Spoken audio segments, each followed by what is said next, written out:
Welcome back, Tasties and Tastettes, to another episode of FTWGT Weekly. It's your boy, Lenny, joined by the broke boy himself, Dante. How you doing? Yo. You kind of lobbed me a softball with that one, right? I guess. I'm dumb. I didn't see it coming. I should have expected it. It's not the first time I've done that when you've worn that shirt. No, I get it. Yeah. You know, It's really unoriginal if we get down to it. Yeah. So, no history this week, everybody. Sorry to disappoint, but we are going to be getting right into our review of Mission Impossible: Dead Reckoning. How did you enjoy the film, Dante? Short review. Give us a 3-word synopsis. Give us the 3 words that best describe your experience seeing this movie. Huh. A noun, a verb, a noun, a verb, and an adjective. And now you're getting way too specific. Noun. Jesus Christ, why am I blanking? This sucks. The English language. Yeah, no. Watch it defeat Dante. Oh God, I'm like, he's both like, broke. what's a noun? A person, place, a thing. He's what broke and illiterate. Noun, Tom Cruise. It's 2 words. Oh no, but it's one name. It's his first and his last. Fine, yeah. Tom. Okay, Tom. That's an interesting choice. I see what you're doing. Okay. What was the next one? A verb? Chase. Okay. And then the adjective. Exciting. Is that an adjective? Yeah, I guess it is. You're right. It's like a verb adjective, though. It's not. It's an action adjective. Sure. You're just making up English rules now. You can't, yeah. You can't redefine grammar. You're not the only one who can be illiterate around here. Yeah, I think that's a pretty accurate description of this. You said Tom, Chase, exciting. Yeah, that would have. I think you hit the nail on the head with this one. Review done. In case you guys were wondering if you should watch it, Tom, Chase, exciting. There we go. Yeah. Dude, it kind of goes without saying. I think it was a foregone conclusion that this was going to be the movie of the summer. Bailey, welcome to the podcast. Let's just. I don't even think the mics really pick it up as much as we think it does. But no, Jesus Christ, it definitely won't. Distracting. But that time she choked on something. Yeah, I thought she was going to puke. Yeah, so it goes without saying, this movie was always going to be the movie of the summer. But, like anything else, especially with me, I think I'm a very prime example of this. When something's overhyped, I generally go the other way. This was very hyped to me, to everybody I've talked to, and boy, oh boy, did it live up to the hype. You would agree, Dante? I kind of gathered that with your 3 words. Exciting. Yeah. Exciting. It's like, where do you even start? And we'll try to stay non-spoiler initially. We might do some stuff towards the end, I guess, for spoilers. But, again, like Tom Cruise single-handedly until 2 weeks from now when Nolan and Barbie comes out, saving the movie theaters for the summer.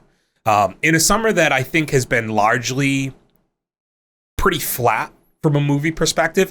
I mean, we've seen a lot of stuff, but I don't think, and correct me if I'm wrong, Dante, I don't think we've been blown away by anything. I know you've liked everything you've seen this summer. Yeah, I was going to say, I've definitely liked most of the movies I've seen, but none of them were oh my God, that was amazing. I kind of want to go back and watch it again. Yeah, and I guess maybe in a future date, because we don't have the stuff in front of us, we can look at maybe we do a little research and we find out the summer that had the best movies, Because maybe this is just kind of the way it is. Because I'm thinking back to last year, and Top Gun came out a little before the summer, I guess late May.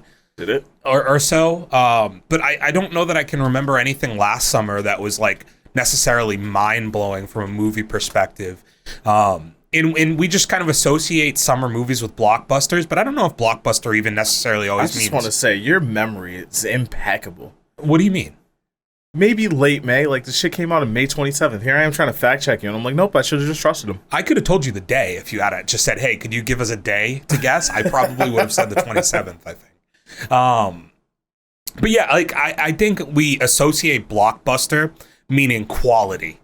And I think it goes without saying, because Blockbuster's out of business, that it doesn't always mean quality.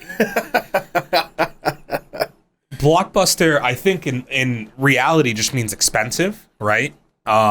Big budget, explosions, CGI, things like that. But I don't know if like every summer we get quality. So again, like this summer, while not bad, like I don't think like there's been any tremendously bad movies. Like even the movies I haven't necessarily enjoyed. Like I was pretty hard on Spider-Verse, but it's a good movie. I completely understand that, right?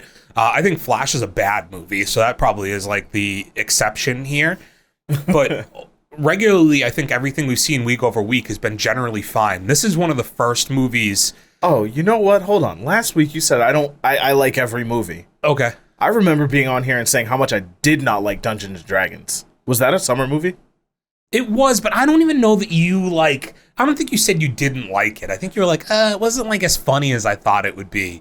And like, this is where I think you probably just got that one wrong, because this is another one where like, were you just saying that to be like a contrarian maybe? No, I still genuinely Have you watched it again since? No, I don't think I want to. I think you... Let us know out there, people. Should Dante have his own Letterboxd? Oh, no. Don't do this. Because I'd like to know, coming out of this summer, is Dungeons and Dragons his least favorite movie of the summer? Oh, so far, yes. Because that's crazy. So far, yes. You think that you have it above Shazam, and that still blows my mind. I don't know, man. It wasn't that bad. They're all the same. I've already explained that to you. Fine, yeah, no, I get they're the same ranking. I still think Shazam should be above Dungeons and Dragons. They're just like identical movies to me in terms of enjoyment. They're not. That's crazy. Shazam's a way more enjoyable. Yeah, let us know out there. Should Dante have to be held accountable to the fact that he likes bad movies, and then movies that are very mediocre, he's like, this is the worst movie that's ever come out. Ugh. So, this is the first movie of the summer, though, that I think like we've walked away from. I mean, I've been very, very high on The Covenant. That I guess that would be another one, which was early summer for me. Early, and like I don't even know what qualifies as summer anymore, because they're like, didn't summer just start 2 weeks ago? 3 weeks ago, yeah. But like, do we just count anything late May? I think we count like, once the weather gets nice. Yeah, like May until like September is summer movie months. I might even rope in late April. Is the weather nice in April? Like we're in the Northeast, dude. I don't know if the weather's always nice in April. I know this year it was nice in late April. Yeah, that's fair. So we can just it's like a fluid thing. Like some years it's May, some years it's April. So basically, like I think The Covenant's been good. John Wick was a little earlier than the summer, so that's not really included. So like, there's only been a handful of movies this summer that I've been like, wow, that was like better than average, and this is above average. This, for starters, Tom Cruise holds up his end of the bargain, as always. I've seen him on the red carpet, though. And have you seen any pictures of him on the red carpet, Dante? No. On the red carpet, he looks old. In movie magic is a thing, we know, but he looks quite a bit younger. That's actually something I meant to ask you, too. Did they do, like, de-aging in this? No. But I think, like... you're the producer, Dante. Like, if I had wrinkles right now, would you be able to find a way to smooth those out? Give me some time and some YouTube videos, and I'll figure it out. Yeah, so, like, I'm pretty sure that's what's going on there, is that in real life, he's, like, a little wrinkly now, but in that movie, he is smooth as hell, dude. I don't know if you can do, like, is there temporary plastic surgery? I assume you could maybe do Botox. Like, can you, like, yeah, okay, that's a good example. Yeah, like, he tightens up his face a little bit for the filming. Get it right, get it tight. Then it loosens up a little after it's done. I think the haircut helps, too, though. What? I think the haircut helps, too. He had shorter hair in the movie. Yeah, this is, like, one of, like... Did you like his hair in this movie? By the way, I didn't share this with you. You remember a few weeks back when we saw Fast and the Furious, Dante? Yep. And I was like, you're going to have to rank all these movies. Rank all what movies? The Fast and the Furious movies. Oh, yep. You're going to do that with Mission Impossible. Well, that's not fair. No, it is. No, it's not fair. No, it is. You're going to do that. Anyway, do you think this is the best his hair's looked? I know you're really knowledgeable in the franchise. I don't know. I think his hair in 2 was iconic. Oh, good point. Yeah. You got us there. Yeah. That's a good one. Yeah. Yeah, he holds up his end of the bargain. I actually want to put a lot of focus. Haley Atwell, man. She was awesome in this movie. Help me out, Haley Atwell. That's the not blonde girl, the thief. Ah, okay. Yeah. She, dude, I mean, how do you feel about her? I thought she was maybe the brightest part of the movie to me in a lot of ways. The brightest part? I mean, like Tom Cruise, the action, all of that stuff goes without saying. But like, as far as like I think she was a great co-star and a great compliment to the movie. Yeah, like I guess that's what I mean. The brightest part, like because so brightest part, I guess. Let me rephrase and say the most unexpected, pleasant surprise of this movie. Because I know what I'm getting with Tom Cruise. I know what I'm getting with a Mission Impossible movie. I know all of these things, but they've actually done a really, really good job in these movies and with finding a supporting cast that all play their role really well. Whether that be Benji, Simon Pegg's character, or I think it's Victor, which is Ving Rhames' character, are both great movie over movie over movie. I mean, Ving Rhames has been on this whole ride with Tom Cruise since 95 or 96 till now, doing Mission Impossible movies.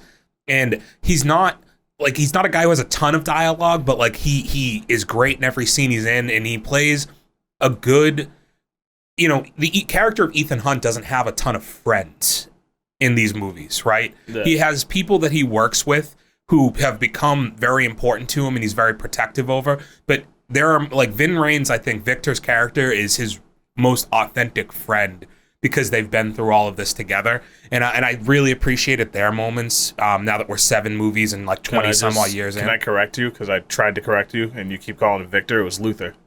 Fuck. Who's Victor? Victor. That name was in there. Wasn't it? Now you're gonna make me Google it. But like Luther and Victor, there's a thin line of difference. My bad. I'm not a name guy. I'm a date guy. Get tons of them. Yeah. So the co-stars, I think, add a lot to this movie, but I think the addition of Haley Atwell's character and I think the chemistry that her and Tom Cruise have. Tom Cruise is a very interesting guy in that, like, he's not really known since the 90s for, like, his on-screen, like, he doesn't really romance a ton in, like, movies. You don't see him kiss too much. You don't see him, like, he just, like, he has these things where it's girls might be interested. Like, you can tell there's a little bit of a vibe there. But he's like, I make action movies, dude. I don't really want to spend time banging broads. I need to save the world. He's got the Riz without the follow through. Yeah. Well, I think it's like implied follow through because I feel like after he's done like saving the world in this movie, he probably meets back up with Haley Atwell's character, right? Like they had that vibe about them. There definitely was that vibe. Do you think it's a self-conscious thing because like did his height bother you at all in this movie? No. Probably not. No. That's probably a me thing.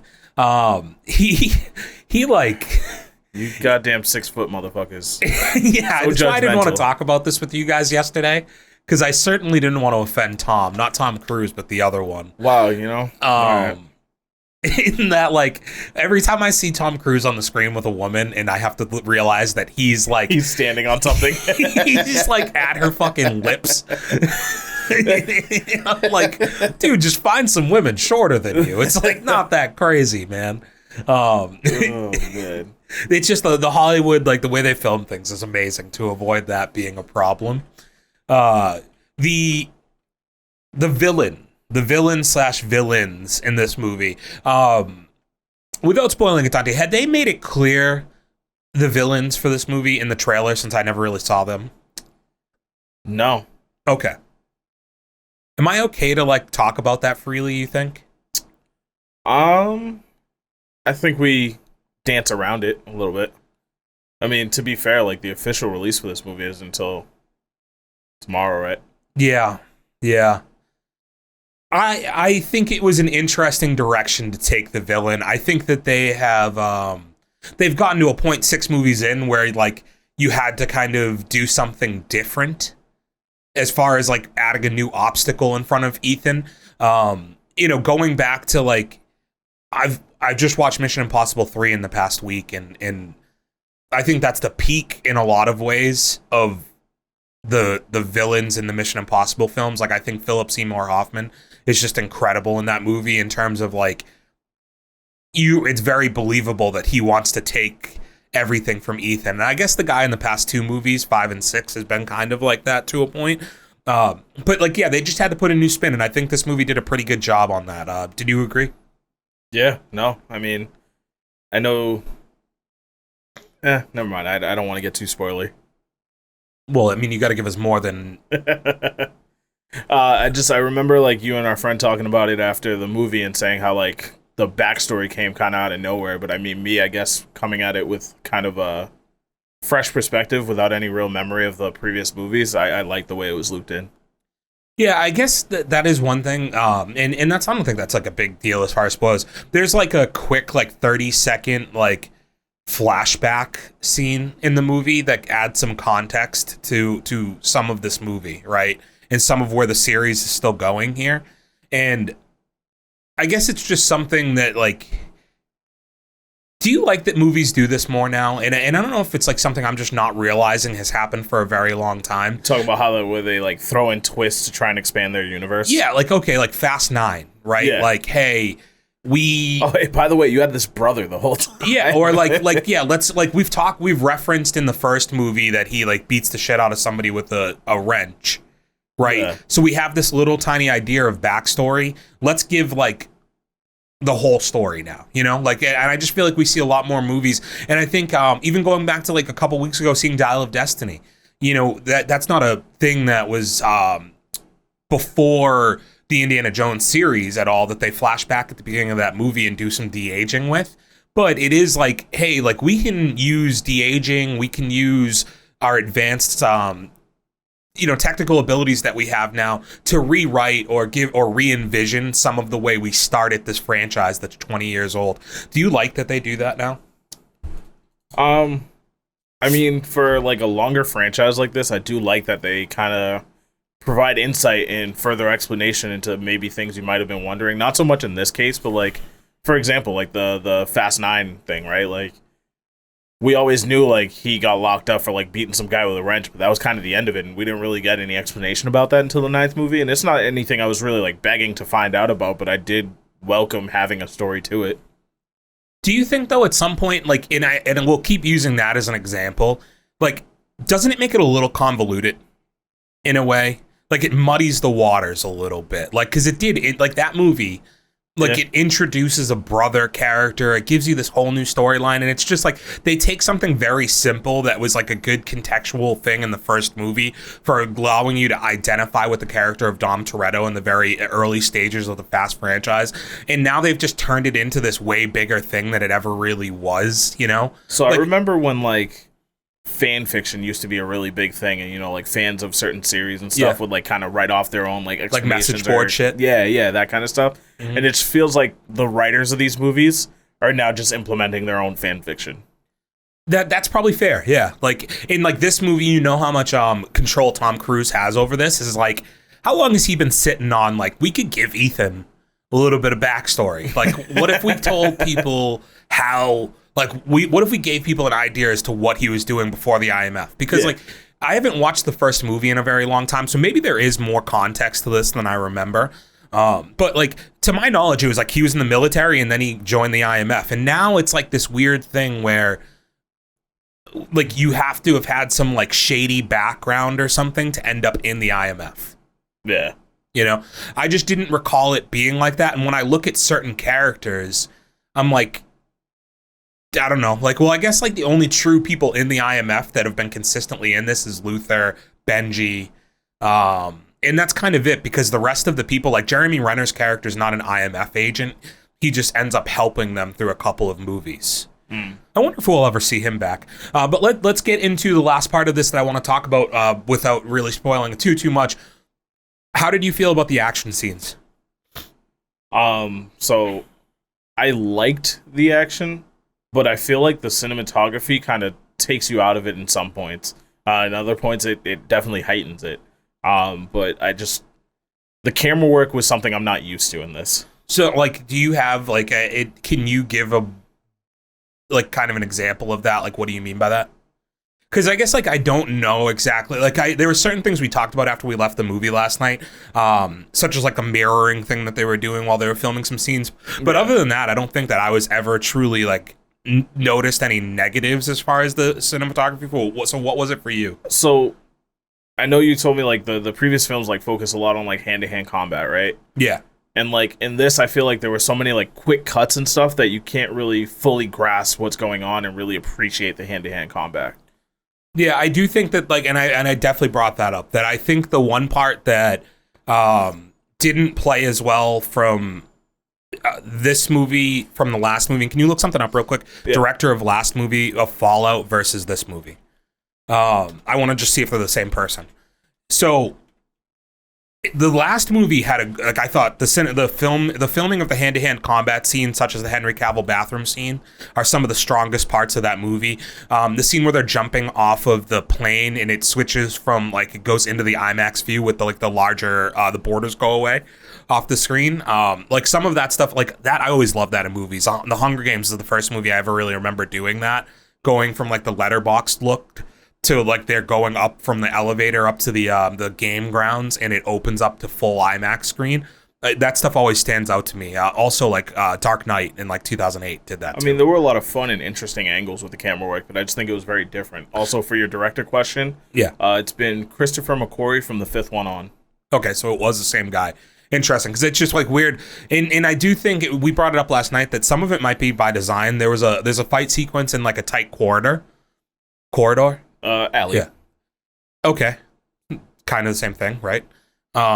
In like maybe by design they didn't make that like as slick of a fight sequence, but then there's a hand-to-hand fight on the bridge that I definitely agree.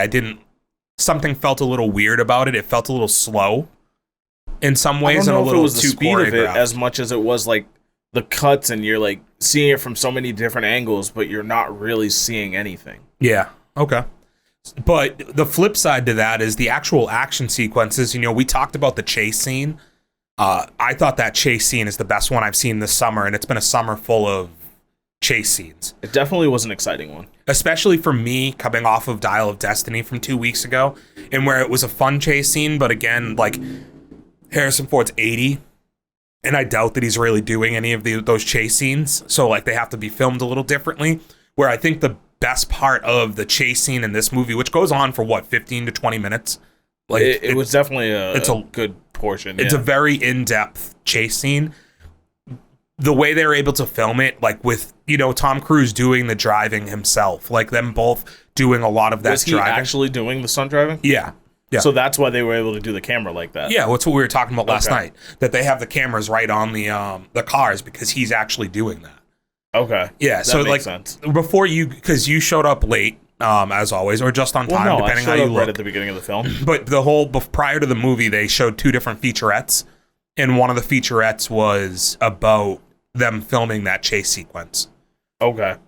And how like in detail they were with it, and they were showing them actually doing the driving, and it's fun because they're handcuffed together during that fucking sequence, right? Like, whoa, spoiler alert! Is that like a?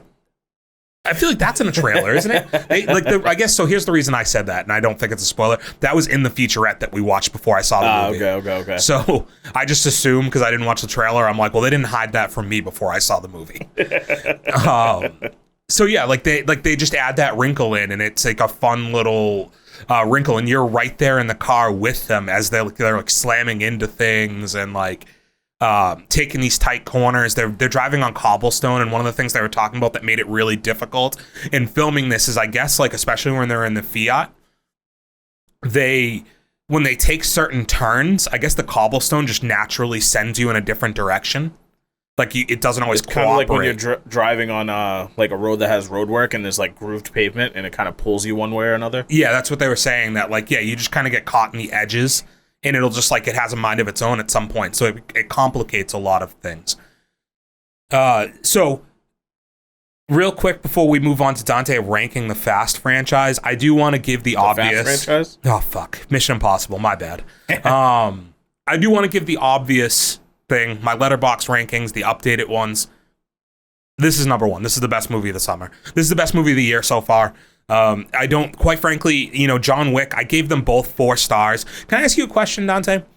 What up? So as I was thinking about ranking this morning, because the highest I'll give a movie is 4.5 stars, right? And I don't really want to give this 4.5 stars.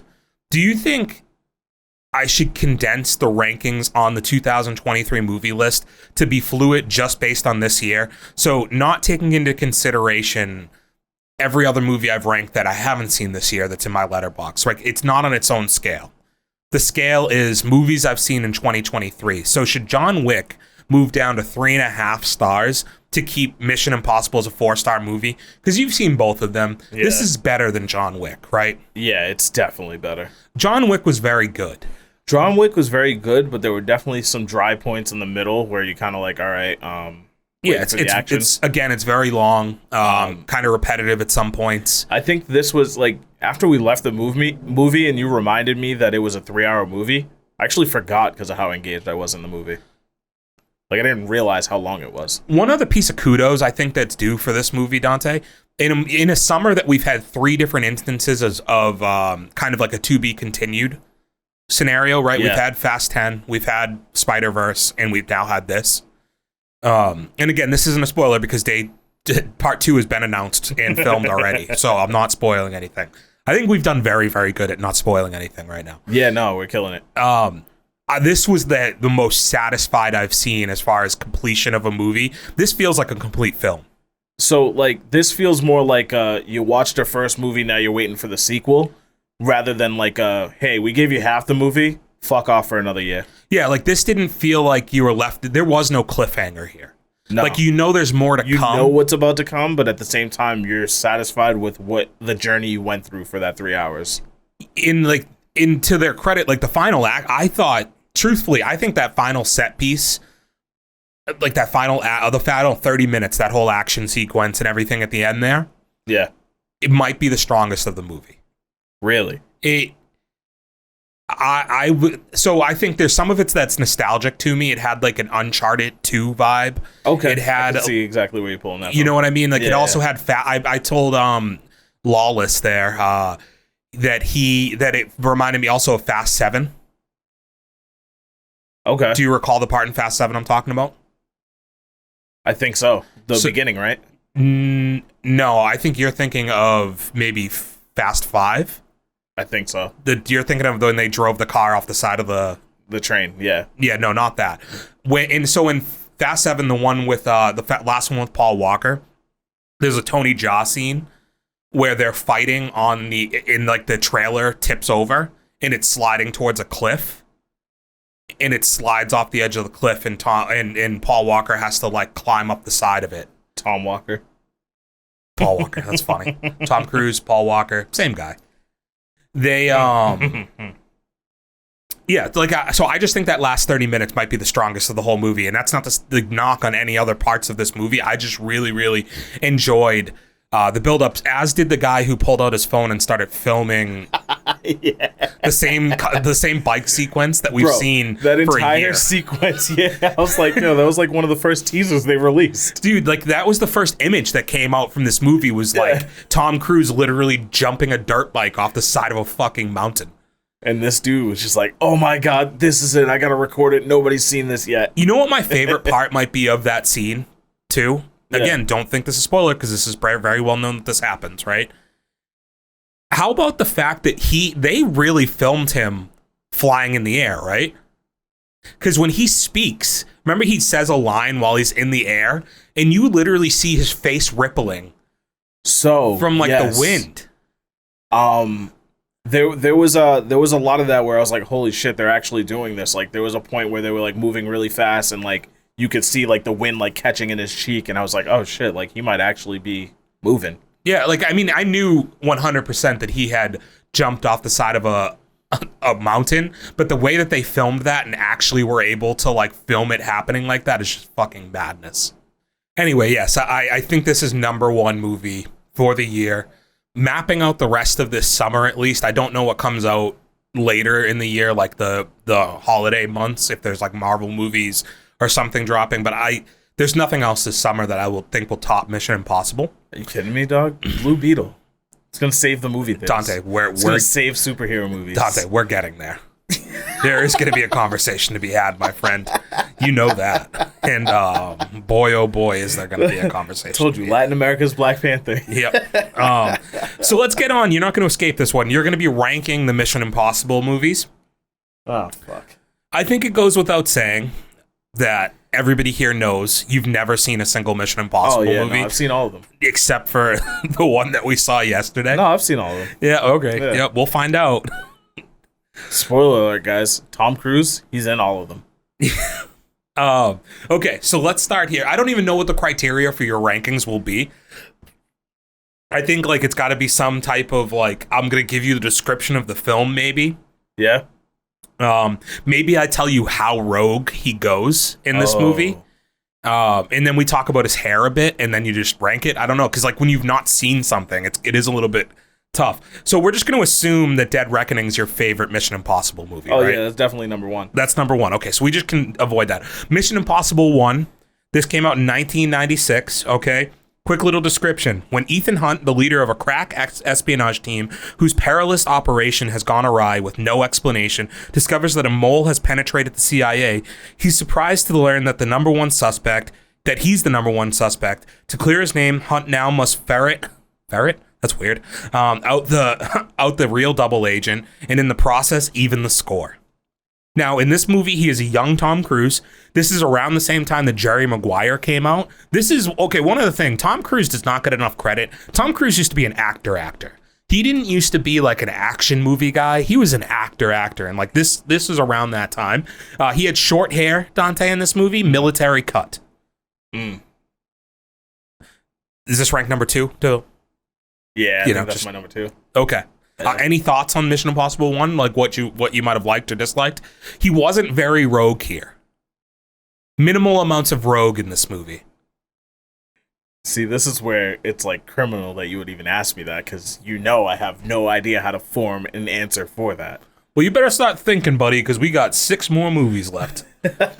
I like the special effects. So again, this movie, not a ton of like wow stuff because it didn't have the budget that it has now. Also, I mean, first of all, like special effects, they don't even do a lot of special effects. Like you tried telling me yesterday that there was a scene where there was CGI, and I'm like, dude, I'm pretty sure Tom Cruise would do this. I don't think he needs like CGI to do these things. Anywho, Mission Impossible 2, MI2, directed by John Woo.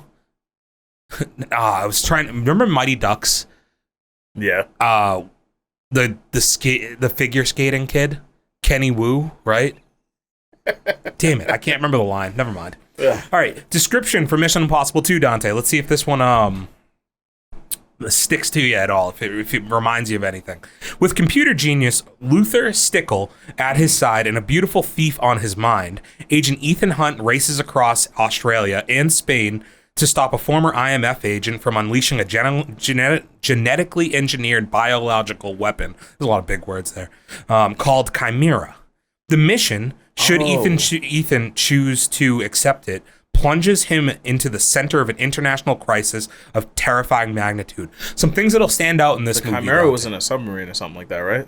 No, Chimera's the villain in the first season of Teen Wolf, the TV show. I hate you so much. Some things that stand out in this movie. First and foremost, we've already referenced it. Tom Cruise's hair.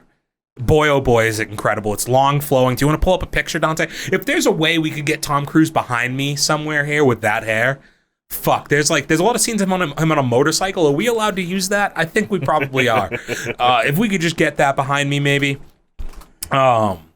So there's that. There's also a scene at the very, very beginning of this movie. The way it starts, the title screen, it's him climbing a rock face, right?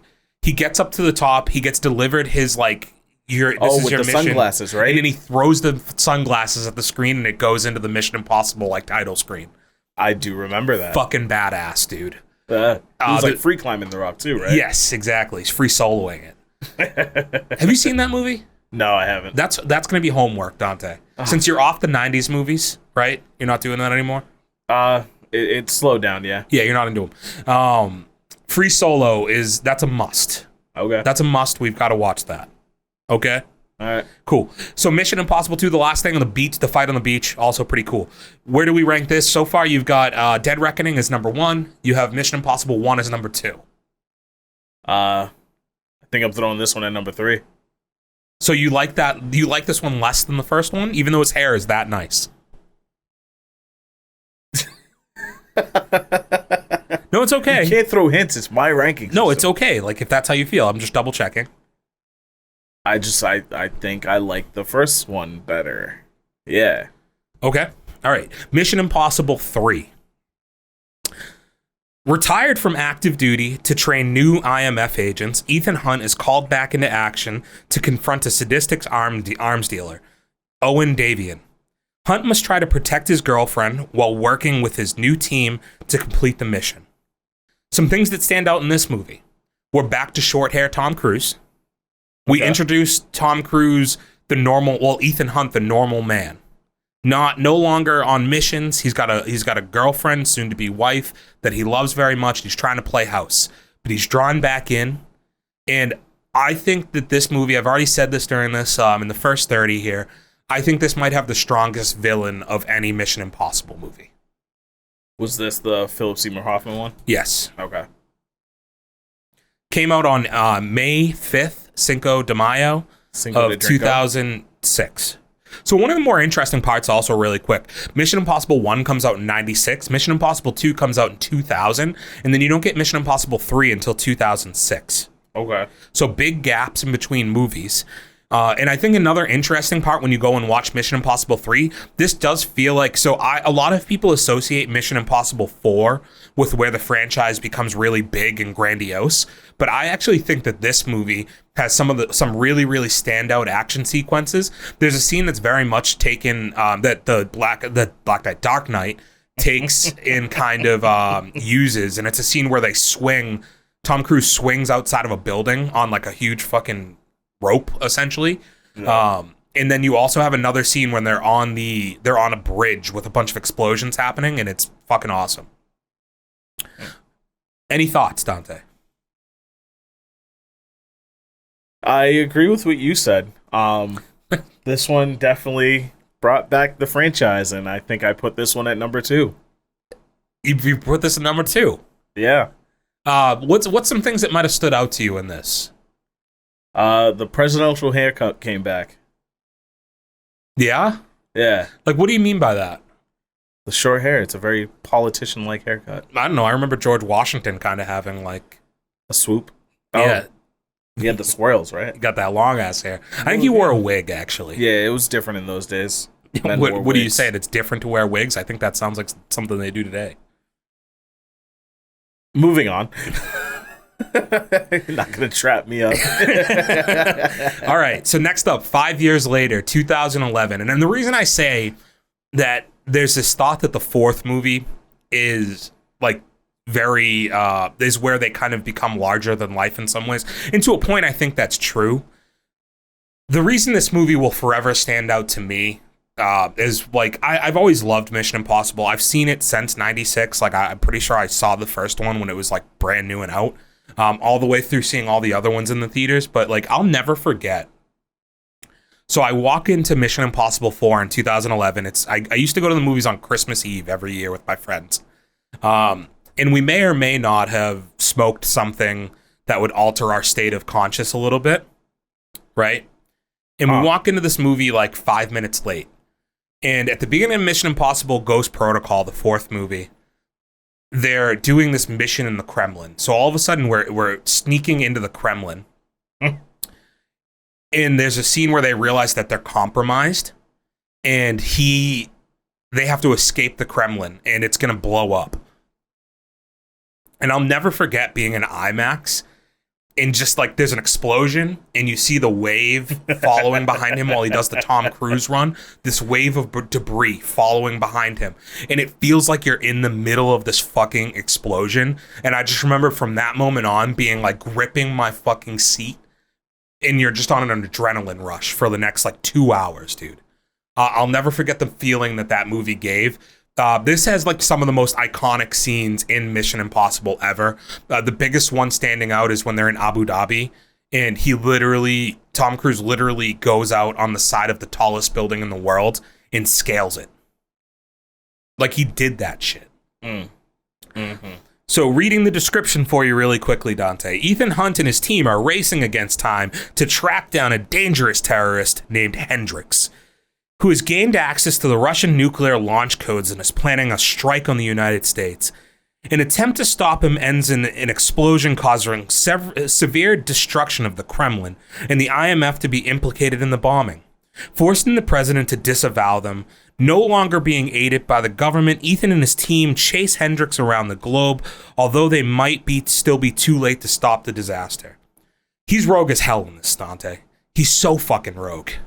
He's the roguest he might have ever been. I believe he's back to having kind of longish hair in this movie, though. So we're a little closer to the MI2 hair in this. Not quite there, but it's almost there. So let's very rogue. Mission Impossible 4 hair looks like. Yeah, let's get a look at that. See how attractive he looks. Oh wow, you like it? Yeah, he looks good. I think I like it better than Mission Impossible 2 hair. I can hear your erection through the green screen. Yep. I bumped the desk and everything. That's what it was. It was a knock. It was a knock at the door. So Mission Impossible Ghost Protocol, Dante, some thoughts in your ranking. So I think this one, honestly, was a really big one for me. They saved the world. As they do in every one, but this one more than the ones previous. And for that, I gotta bump it to number 2. What made this more, unique in the way that they saved the world? Bombs. That? Yeah. Right. Okay. Yeah. Bombs. He runs through a sandstorm. That's cool. Yeah. He runs in all of them. Take a guess as to how rogue he goes in this movie, Dante. It's called Mission Impossible Rogue Nation. Comes out in 2015, 4 years after the fourth. Ethan and team take on their most impossible mission yet. Well, that's saying something. Eradicating the Syndicate, an international and highly skilled rogue organization committed to destroying the IMF. So essentially there is a team constructed of former IMF agents that are now trying to take down the world, and he's got to go against them. One of the bigger Tom Cruise stunts ever, he literally flies on the side of a plane up to 1,000 feet in the air, like just on the side of a plane. Have you ever seen that scene? No. It's literally like how the movie starts, and it's him really doing it. And I think I heard on the Caravan of Garbage by the guys at Weekly Planet last week. I believe they talked about they've been doing the whole run up. This week they're going to be dropping a video on Fallout. If you've never watched that channel before, they're very, very funny videos. They generally, as new movies come out, will go back and deep dive a little bit movie by movie in a franchise and give you some funny takes, but also some good insight. Apparently, Rogue Nation was supposed to be the name originally of the fourth Mission Impossible, which became Ghost Protocol. They just ended up using it for the fifth movie. But I think Tom Cruise really fucked himself up doing that stunt at the beginning of that movie. He also, Dante, how long can you hold your breath? Under 30 seconds? Probably right up to 30 seconds. Can you try right now for us? I can't see you, but can you just try holding your breath for me? Want 30 seconds of silence? Well, I'm going to be talking probably. If you could just hold your breath on that side and just let me know when you have to stop. Okay? All right. All right, we're good. 1, 2, 3. Okay. So in this movie, his hair, I don't like it that much. It's he looks like one of the boys from Home Improvement. He looks like Brad from Home Improvement a little bit. So his hairstyle, not his boyish good looks or anything like that. Introduction of the blonde, the lady from this movie. What's her fucking name? Yeah, no, I can't. Holy shit. How long did you make it? 20 seconds? I think I was sub 30. I think I was 24, 25. Okay, so fun fact, for this movie, Tom Cruise learned how to hold his breath for 7 minutes. 7 minutes? 7 minutes. What the Well, I have asthma. I can't do that. Well, we can't move the goalpost, dude. You're a human being. He's a human being. No. He's just a far more superior human being. Wow. That's superior, all it is. Huh? Yeah, well, yeah. You can hold your breath for 20 seconds. He can hold it for 7 minutes. What happened to we're all created equal? You're afraid of heights. He stood on the side of a helicopter, also on the side of a building in Abu Dhabi. But this is the introduction of Rebecca Ferguson, who is in the latest movie, Ghost Reckoning. Not Ghost Reckoning, Dead Reckoning. Yeah. Whoops. An hour and 133 minutes long. So a little over 2 hours. It's a long one. Where are you ranking Mission Impossible Rogue Nation? Again, very rogue. He's rogue as fuck again in this movie. He goes rogue. I believe they said this also on the Caravan of Garbage, first movie to not feature them dropping down. That iconic Mission Impossible scene. Dropping down and hanging just above the ground. Yeah. Ranking. Have you looked up his hair for this movie yet? I'm seeing the cover right now. Do you agree? Try to get a better view of it, because I don't think the cover does it justice. No. I don't think I like it, though. Also, this is the first... No, Ghost Protocol is the first one with Jeremy Renner. I forgot to mention that, but he's also in this movie. Let's see. Google's lying to me. This is literally the current movie. So you're not going to be able to find his hair, huh?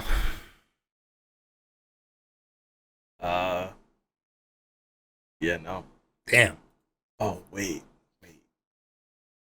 Oh, of course the page won't load. Never mind.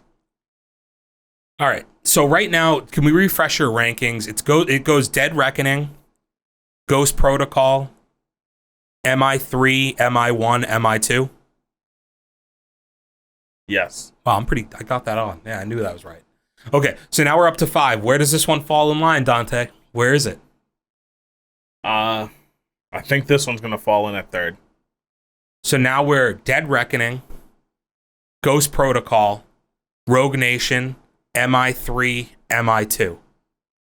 Did I miss MI1? Yeah. Yeah, okay, yeah. So it's somewhere in there. You'll fix this. It'll be somewhere here, I assume. Yeah. Sorry, I've got to it's always weird when I try to look in the camera to figure out where to put my hands. Because it's opposite what I'm trying to do. Dude, it's just over your right shoulder. All right, dude. You make it sound so fucking easy from the other side of where you are, dude. It is. It's not that easy on the camera, man. All right, and finally, 2018, Mission Impossible Fallout, starring Tom Cruise again, introducing Henry Cavill, Superman himself. When an IMF mission ends badly, the world is faced with dire consequences. As Ethan Hunt takes it upon himself to fulfill the original briefing, the CIA begins to question his loyalty and his motives. The IMF team finds themselves in a race against time, hunted by assassins while trying to prevent a global catastrophe. Again, rogue as fuck in this movie. On a scale of 1 to rogue as fuck. Rogue AF. I think his hair... I like his hair better in Dead Reckoning, but his hair's pretty nice here. It's good. I do think this movie probably features some of the best action sequences of any of the Mission Impossible. If I dare say, maybe the best action sequences. In this movie, he flies a helicopter, does that himself. He also has a scene where he is literally hanging from underneath the helicopter and has to fall from the helicopter down 30 feet onto a thing hanging below it. And he really does that. He's a psychopath. Let's just be honest, right? He Halo jumps out of a fucking plane. Guy's a crazy person. All right, where do we put this so we can get on with this, Dante? I'm putting it at number 2. All right. So could you just give us your final rankings? List them off for the people. So I'm at 7, 6, 4, 5, 1, 2. You forgot 3. Fuck. 7, 6, 4, 5, 3, 1, 2. I feel like if we go back and revisit your fast rankings, there's something probably similar in the way you numbered those. No. My fast ranking was 1, 2, 3, and then the rest. No, you had 3. It was always number 1. No, you had 3 at number 1 for me, which is weird, but... Last question before we get on to some of our news topics for the week. Do you think you'll ever actually watch these movies? If I'm being completely honest, I may catch 1 or 2 of them, but I probably won't watch all of them. Do you have Paramount Plus? I may. All 6 on there. Okay. 4K. Okay. The page I was saying wasn't loading was a ranking list of Tom Cruise's hair from the first 6 movies. Okay, drop them on me. What do we got? You want 6 to 1 or 1 to 6? 6 to 1. All right, so at number 6, we have the first movie. Yeah, it's fairly basic, generic hair. Fits for the time and the movie, but yeah. There's even summaries on style, practicality, and upkeep. Well, so like, but I'm pretty accurate, I'm sure, on what they're saying. Like, it fits for the time period. It's the first movie he's done, so you can't do anything extravagant. So it's fine. It's blah, kind Just a quick blurb. Easily his cleanest cut, but also his most boring. Yeah. And then fifth, we have Ghost Protocol.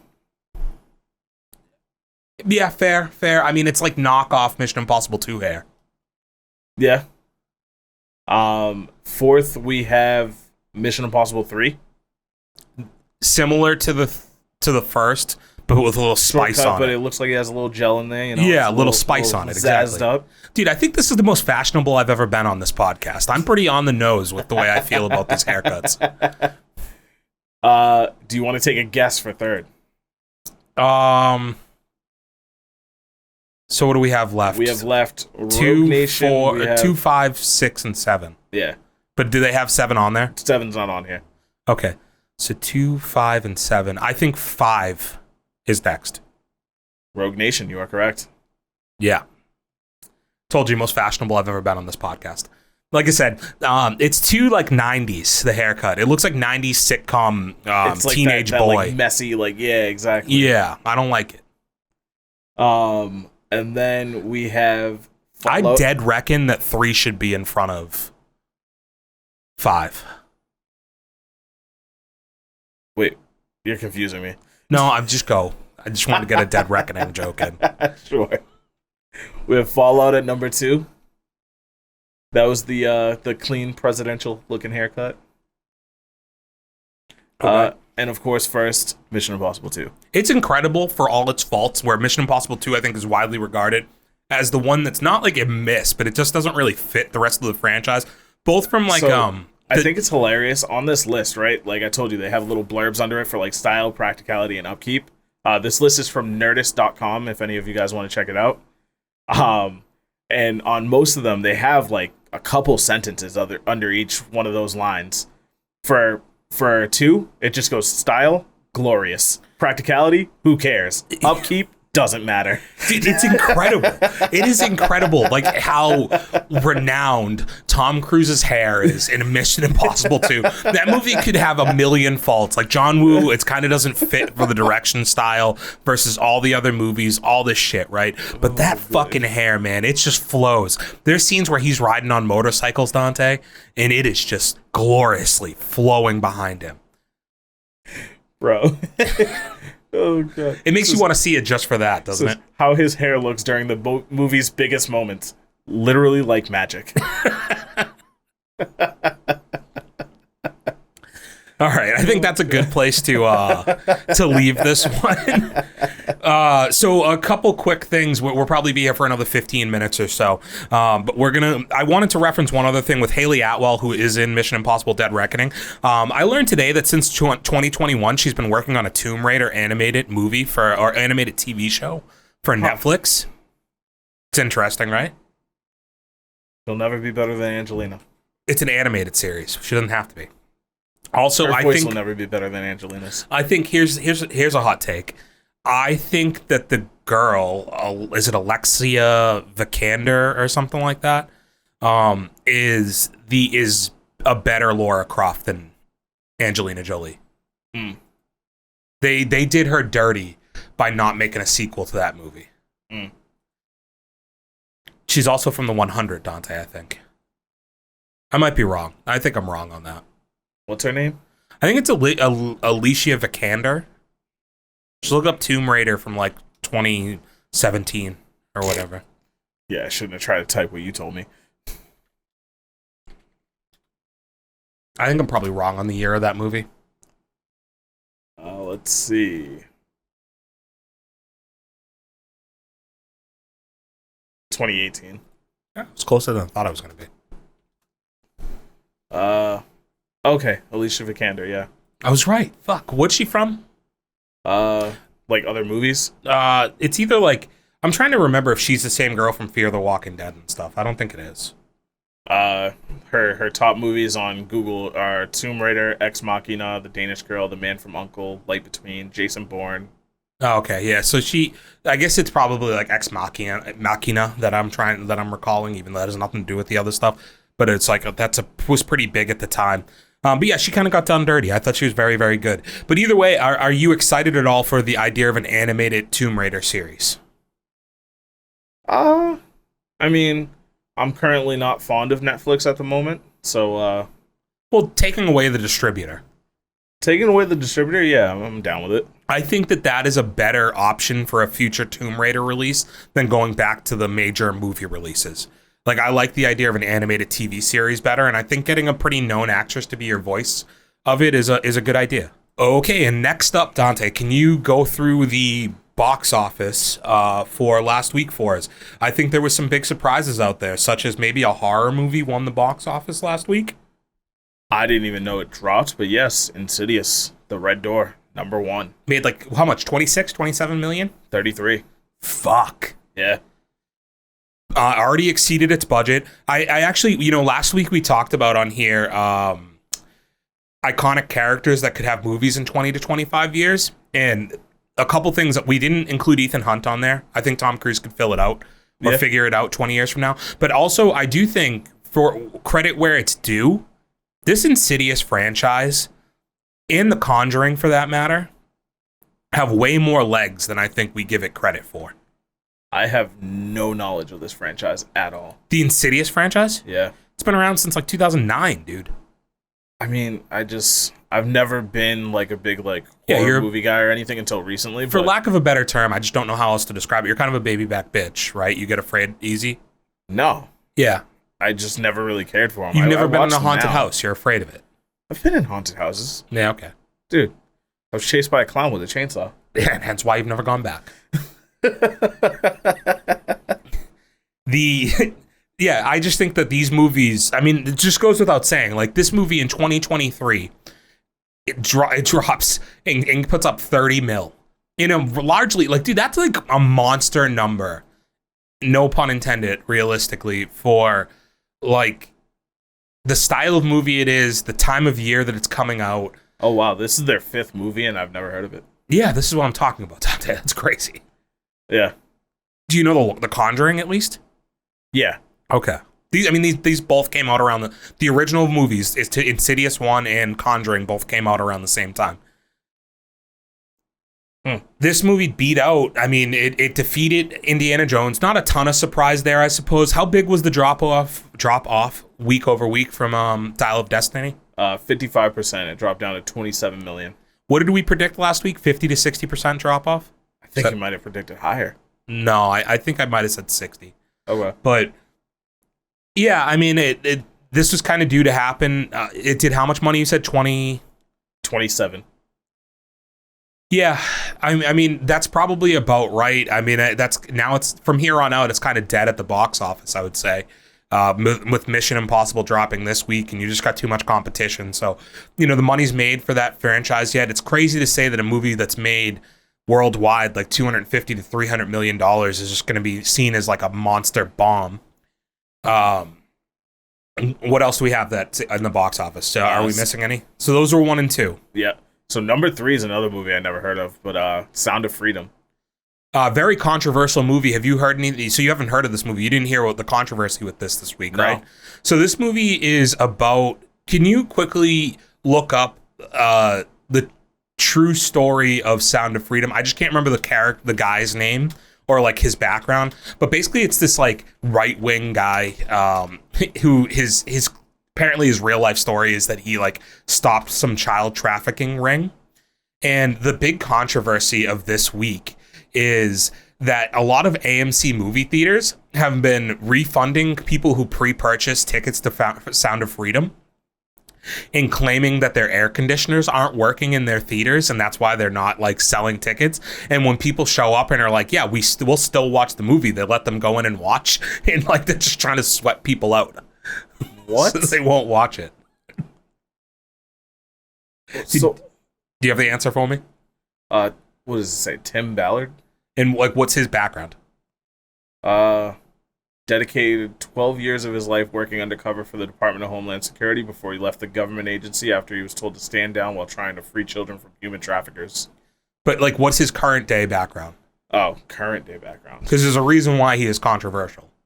Let me see. dude, I feel like these are very easy Google searches, and you just like, man. Easy One if day, I knew what I was looking for. Like, here's the thing, guys. I'm gonna have a producer and a Googler, because Stat Guy couldn't hold it up. Fucking, R.I.P. Matt. He struggled. Like, he's not actually dead, just to be clear. I know we haven't seen him in a while. But he couldn't hold up his end of the bargain on that stuff. And now you, man, it's just craziness. Crazy thing, and I still don't know what I'm looking for when I'm saying background. My God. What am I looking for here? How much money did Sound of Freedom make, dude? It made $19.6 million on their opening weekend. I just don't get. Was it Colombian? Okay, so just the very beginning from a Forbes article on Sound of Freedom. Rolling Stones pointed to both men's ties to conspiracy theories and cited examples of QAnon message boards praising the film. Criticized the film for hackneyed white savior narratives, fetishizing the torture of its child victims, and lamented it may be using it as a gateway for far-right conspiracy theories. Holy shit. Yeah. Okay. So that didn't come up in my Google search. I mean, all I looked up was Sound of Freedom, and then there was an automated search for controversy. Yeah, it's crazy. Well, yeah. Yeah. I don't know. Like, I'm somewhat intrigued by this movie. And I wonder, like, okay, so here's one thing I did see, because I've been into the TikTok world a little bit more recently, and I actually have another TikTok thing that somehow will, like, segue from here for us. Okay. But there was a lady, this, like, middle-aged white woman who went to the movies with her fucking 3 white friends, and they're walking out of the movies, filming themselves on TikTok, and they're like, something's fishy here, AMC. Tell me why we bought tickets today to go to Sound of Freedom. And all of a sudden, like an hour before the movie, our tickets were refunded. And we were like, there's something weird about that. We're going to have to go find out what's going on here. And we went on down to that AMC theater, and they were like, we're so sorry. Our air conditioning's not working. We refunded everybody's tickets. And they're like, well, you didn't even, like, you couldn't send us an email or anything and give us the description. You just said our tickets were canceled. First of all, lady, it's a corporate business. They probably just have automated emails that go out when your tickets get canceled. They're not going to give you specific reasons for their fucking one theater in Podunk, Texas, why you couldn't go into it. And finally, she's like, but we were like, we don't care about the heat. We really want to see this movie. We'll just go watch it anyway. And we walk in there, and it's a full theater, and none of us cared about the heat because we just wanted to see the truth. We wanted to see the message.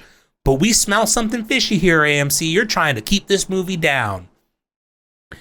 And I had this only stood out to me at the time, Dante, because a few days earlier, I had read somebody on Twitter who wrote the same exact post that their tickets for Sound of Freedom were canceled because the theater said that the AC wasn't working.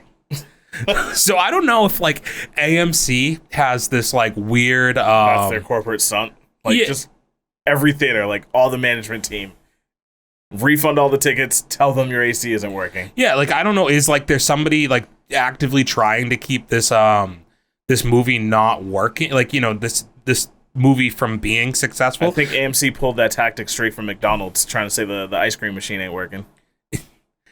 I mean, absence makes the heart grow fonder, right? Because it like makes me want a McDonald's ice cream more. Yeah, I'm just searching everywhere. I'll go to the next location. Moviegoers claim AMC discouraged her from going to see Sound of Freedom. Yeah, okay. This probably ties it directly. Yeah, TikTok user.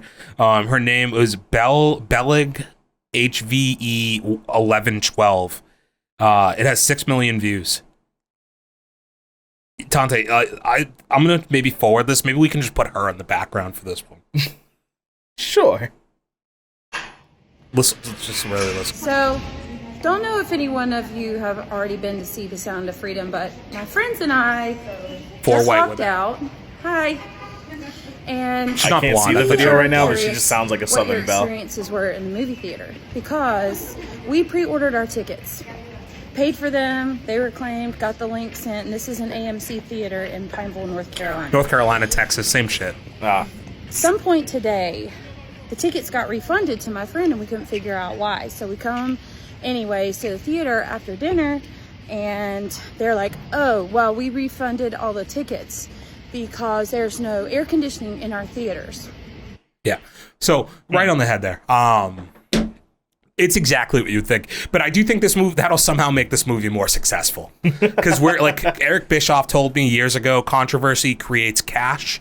And I believe that to be true. The one segue I'll give you off of this, Dante, is I was going through TikTok earlier because, like, as I was trying to think of stuff for the show today, I originally wanted to talk about, and this isn't the segue, but originally what I wanted to talk about, there was this thing going around that there's a TikTok craze of people jumping off of speedboats going really fast, and that 4 people had died in Alabama from this. Yeah. I found out that's not true. It didn't actually happen.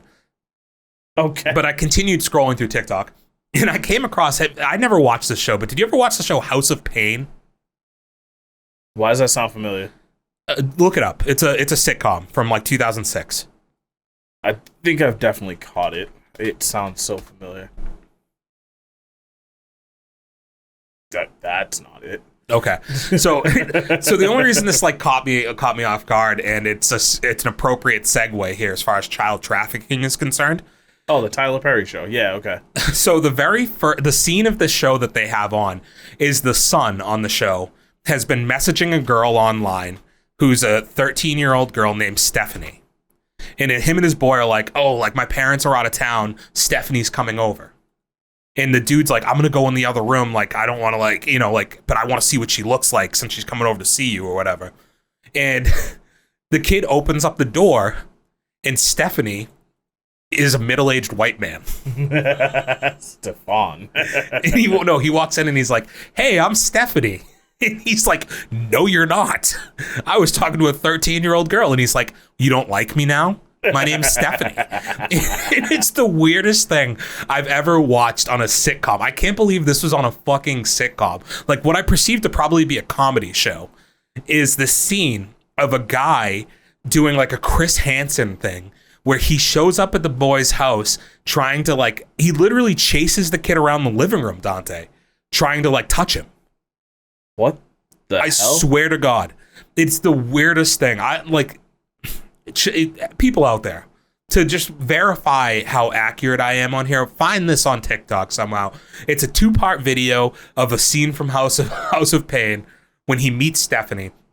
And basically, the guy chases him around the room. And the part that like is most confusing as far as like the kid could have gotten away, he runs to the front door. He opens the front door and he's like, can you please leave? And the guy's like, no, I'm not leaving. And he runs towards him. And instead of the boy running out the front door and booking it away from the house, he just runs to the other side of the room again. The guy closes the door and locks him in. But his friend who was in the house had left at this point. He runs away. And apparently he runs and gets his dad, who was like, I don't know where his dad was, because I thought the plan, from what I could tell, was he wasn't in town. But his dad comes in and just starts beating the shit out of the guy.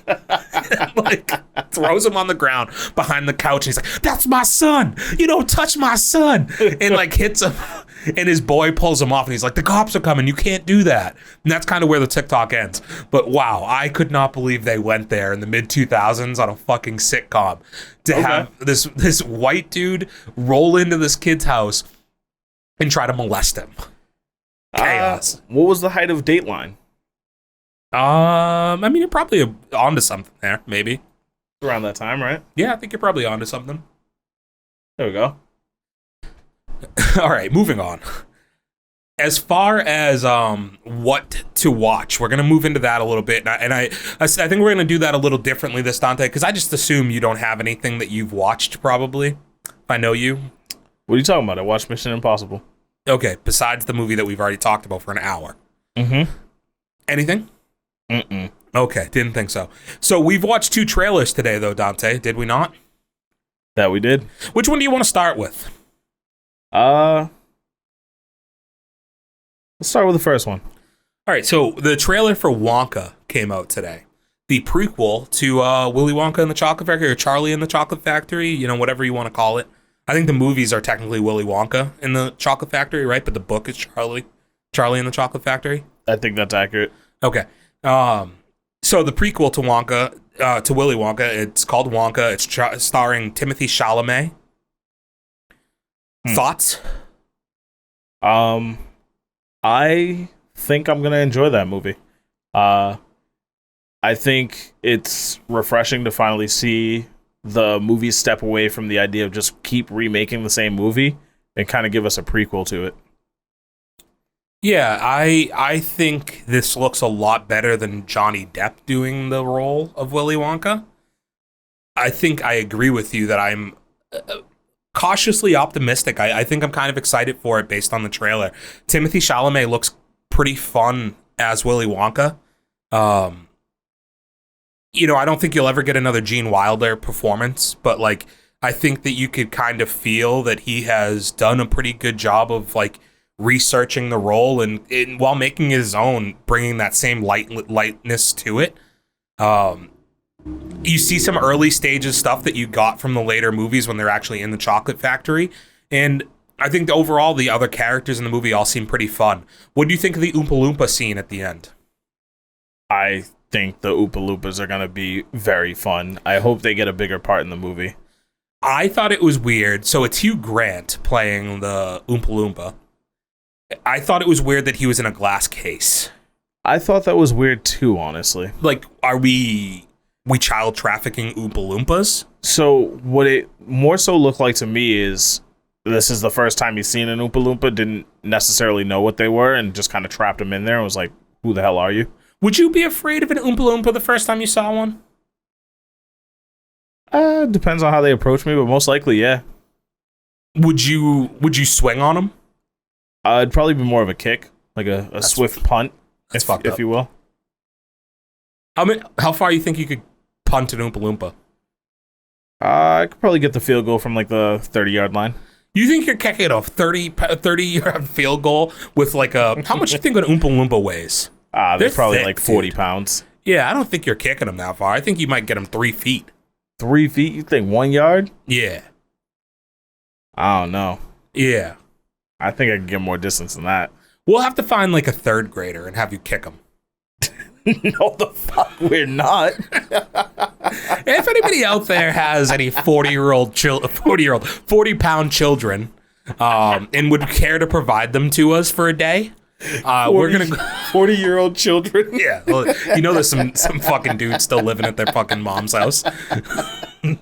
They can provide them too. We'll kick their asses out for you. No, but if you have a 40-pound child out there that you would like to provide, and we could take them to a football field for the day. So, question. Yeah. Do you think I get better distance with a punt, or if I throw them like a shot put? You get better distance on a shot put. I thought so. I think you could throw a 40-pound child 9 yards. 9 yards? You won't even give me the full 10? No. Jesus No, Christ. you wouldn't get a first down. All right, yo, bro. If that's the case, how far can you throw one? Oh, if you can throw yours 9, I can throw mine 18. All right. Jesus Christ. You just want to double me. Yeah, all right. Whatever. If you could kick yours 3 feet 1 yard, I could kick mine at least. I have girthy legs, so I would say 12 yards. Yeah, whatever. Okay. You're an asshole. Also, we're getting canceled for this. We're talking about kicking and throwing third graders. Well, they don't have to be third graders. Like, you could just have a that was fat. The example you could have a fat 3-year-old. We just need them to be 40 pounds. So I don't want to age discriminate. How you go and make this worse? I don't want to age discriminate because I can't have you cancel me for discriminating against their age. You're right, Dante. We can't let that happen. So if you just have a 40-pound child, don't care the age, it could be a fat baby. That might work better, in all honesty, as far as size proportions. We'll kick that shit through the upright for you.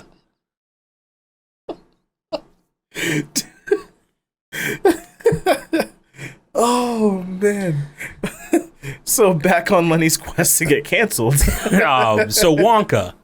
Well, that motherfucker should have got canceled anyway, right? Willy Wonka. I mean, he literally child trafficked Oompa Loompas. I mean, are they children? And, like, I think it's more provides slave labor. people chocolate that makes them fly. Against their will. Yeah, like that's cool, but like you could just float away. Yeah. That's dangerous. Very Also dangerous. drown people He in also chocolate. turns a bitch into a fucking blueberry. Yeah, he did. What's her name? I don't know. What was the big kid's name? Augustus? Gloop. Gloop? Augustus Gloop. Oh, okay. I have the name right there for the fucking blueberry girl, and I just can't pull it right now. Veronica? Is it Veronica? Violet. Violet. What's her last name? Beauregard. Yeah, that's what her name is. I knew the last name was the what I was really getting stuck on, dude, because it's a fun last name. Violet Beauregard. Yeah. So this is definitely a thumbs up for me as far as trailers go. I was pretty surprised with how much I enjoyed it. Now, on the flip side to that, let's talk about Blue Beetle. What do you mean the flip side? You about to talk about how you didn't enjoy it? That was a fucking terrible commercial. That was a terrible trailer, Dante. You thought that was good? Hey, bro, I'm looking beyond the trailer, all right? I'm looking at the movie for what it's going to be. I don't even know what I mean by that. The Spanish Black Panther. I said Latin America's Black Panther was showing out. You know what? I'm sticking to it. Dude, tell me that doesn't, and honestly, Dante, please tell me the truth on this. Did that not feel like the most generic superhero movie trailer you've ever seen? It definitely felt really cookie cutter, yeah. I think that's where my lack of excitement or enthusiasm comes from this movie, is just the overall, like, that is the origin story to so many superhero movies that we've already seen. Like, it reminded me of Spider-Man, like, a lot of it, you know, the suit that he doesn't really know, like, what the powers do and shit like that, and, like, not being ready for the experience. I don't know, like... Wow, but wouldn't you say that formula's worked before? Yeah, but I would also say that at this point, superhero fatigue is a real thing, and that formula is somewhat played out. Right? Like, okay, we talked about a few weeks ago, like Shang-Chi. Shang-Chi didn't, like, that was an origin story, but it skipped all the things of him not understanding, like, to a point, his powers, right? Like, he already knew about, like, there was a legacy to the character, and it was a different take on an origin story. And I just found it to be a lot more enjoyable. I don't know, like, we need to find a new way to introduce superheroes. Yeah. That aren't like this kid who's too young to understand his powers. And I think that just goes back to my point of, like, I don't think that's a problem if you're giving me a Spider-Man movie to a point, because, like, there's a buy-in that we already have to Spider-Man, right? Like, I don't mind in an X-Men movie if you have a character like a Rogue or like whoever, Jubilee, I guess would be a better example, that doesn't really understand where her powers came from and how to use them correctly, because there's already an association that we have with previous content because of the popularity of those characters. And I just don't think that Blue Beetle is the kind of character that's going to get the respect from the fan base, from the general public, to make that movie a success, to give them the tolerance or the patience to get through an entire 2-hour movie of that character and make us want to see a second. Do you agree or disagree? I think you make some valid points. I still think you are going to enjoy this movie. I wholeheartly think I won't. He didn't even call his abuela, dude. That's what you're gonna hold against this movie. You didn't think that was a problem? Nah. That's what you're gonna hold. That's what he called her, correct? He did. Yeah. That's fucked up. You agree? Dude, you're really trying hard to not agree with me, but I can hear it in your voice. You agree? Nah, nope. He's allowed to call his grandmother whatever the hell he wants. Nah, dude. I don't think I've ever had that one before, but hey, you know what? That's fucking crazy. They got their own thing. All right. George Lopez looks like an idiot too. It's funny too because I was like, wait, what the fuck? Is that George Lopez? That's fucking George Lopez with a mustache. And he had like long hair, right? Kind of, yeah. I don't know. Like, there's nothing that stood out in that trailer that I was like, oh, this looks good. All right. I'm sorry to let you down. You're going to like it better than The Flash. All right. I think it's going to come in if 65 is my worst movie of the year. This feels right now like it's going to be my second to last movie of the year. No fucking way. Yeah. No fucking way. Yes fucking way. This is definitely going to be above Dungeons and Dragons. You are crazy, dude. You are so fucking crazy. Also, have we realized that every week when I've been giving my movie rankings off that there's one missing? Is there? Yeah. It just popped into my head that there's a movie that we've not had on the list that it should have been. Seen. Yeah, like, and we've talked about it on here. It's just like, you know what's annoying about Letterboxd? Is when you add entries, if you don't hit save. Oh. It deletes it? Yeah, it doesn't keep it on the list. So really quickly, I have to add it on there. Kandahar. Right, okay, yeah. Yeah. All right, so we're going to be getting out of here really quick since I've now realized this. We need to update my movie rankings. Dante, get prepared to fit them all on the screen behind me. Fuck you. Here we go, everybody. So, coming in at number 1 on our 2023 movie Lenny, rankings. Hold on. Before you start, can you just lean to your left a little more? Dude, brother, you're going to be so pumped at how far for the past 20 minutes I've been leaning to my left. Oh, word. I need all the screen real estate I can get there. I might have to start listing on the right. So, Mission Impossible Dead Reckoning Part 1 is the best movie of the year thus far.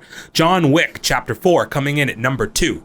Then we have Guardians of the Galaxy Volume 3, The Covenant, Indiana Jones and the Dial of Destiny, Transformers Rise of the Beast, Fast 10, the Super Mario Brothers movie, Spider-Man Across the Spider-Verse, The Blackening, Scream 6, No Hard Feelings, The Flash, Dungeons and Dragons, Shazam, Creed 3, Ant-Man and the Wasp, Kandahar, 65. 65, the only movie I've ever given a 0 to.